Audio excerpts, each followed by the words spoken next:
So this is one email, right? This lady emails, it's a really long email about how she's read that the Quran never talks about covering the head, right? Now, it's not a messed up thing necessarily, but she says, I read the ayah, and I read, what it says in Surah number 24, Surah An-Nur has the ayah, right? And it uses the word khimar, which is for veil. And I looked up the dictionary, and it says things like a shawl or cover, so it never ever says anything about covering the head, right? And I start thinking, is this a common confusion, or is this just this one-time email? Yeah. So I do a little digging, and it's actually extremely common. A lot of people think that the ayah is not talking about covering the head at all, right? So it's a really common confusion. I didn't know. So, one of the things I really want to do is kind of address this in a sane way. I'm not interested in getting somebody to wear hijab. That's their decision, right? But at the end of the day, if something's being said about the Quran, we have to be honest. And what is it saying? And, there are people who would like it to mean something it doesn't mean.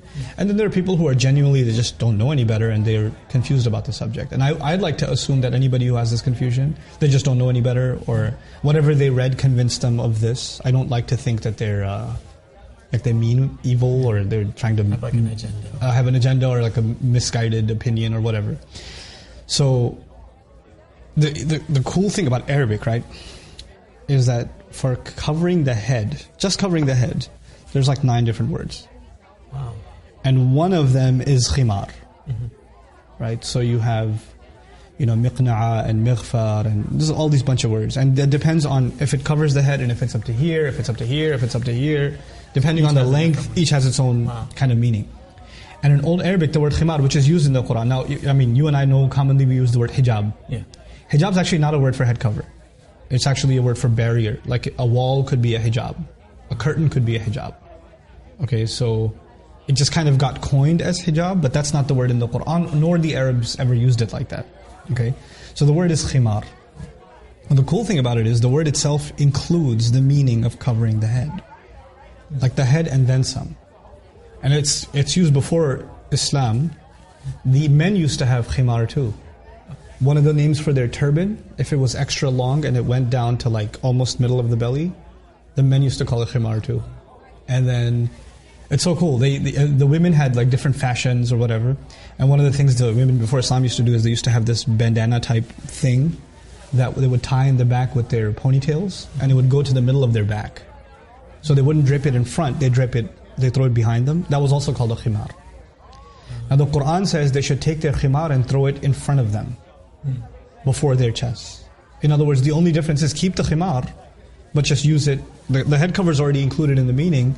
Just use it to cover the front also, right? And it should be a certain length. That's the meaning. And somebody argues no, but the word khimar, it just means shawl. It doesn't mean head cover, whatever. It's really cool. Are you familiar with the word khamr? You know what that means? Is that alcohol? Alcohol, wine. You know why it's called khamr? No. Because it messes with your head. Khamara blocks your judgment. Khamara literally means to cover, and it's called khamar because it messes with your mind. It creates a block in your mind. It's almost as though your head is covered up with something when you take khamr. It's part of the meaning of the word. We're not even talking about the Islamic meaning. We're talking about Arabic itself.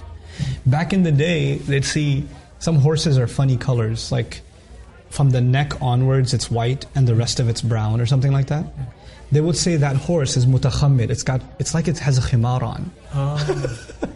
So, how are you going to explain that as the horses don't have shawls on? Yeah. It's just the length. It's just the length, and it's covering its head, and it's up to its neck and all the way down. So that's why they're calling it a khimar. So it's already in the language, but it's so unfortunate that when they say, okay, they should draw their veils over their chest. That's what some translations say, draw the veils over the chest. Well, a veil could be a shawl, it could be any kind of cloth. And it doesn't really include head covering, right? But the Arabic word does. And so I feel like a lot of this confusion comes because people don't pay attention enough to the original language, and how a lot of translations, they oversimplify the issue, and we start coming to drastic conclusions. But I think that even if you talk about all of this, somebody gets upset and says, who are you to tell me that I have to wear this or that? I'm not anybody to tell you anything. But what I'd like to, at least for people to know, is, okay, here's what the word is in the Quran, and here's what it means, and here's how we can understand it. If you think there's better evidence, if you think there's another meaning in Arabic, then maybe you should tell me about it. So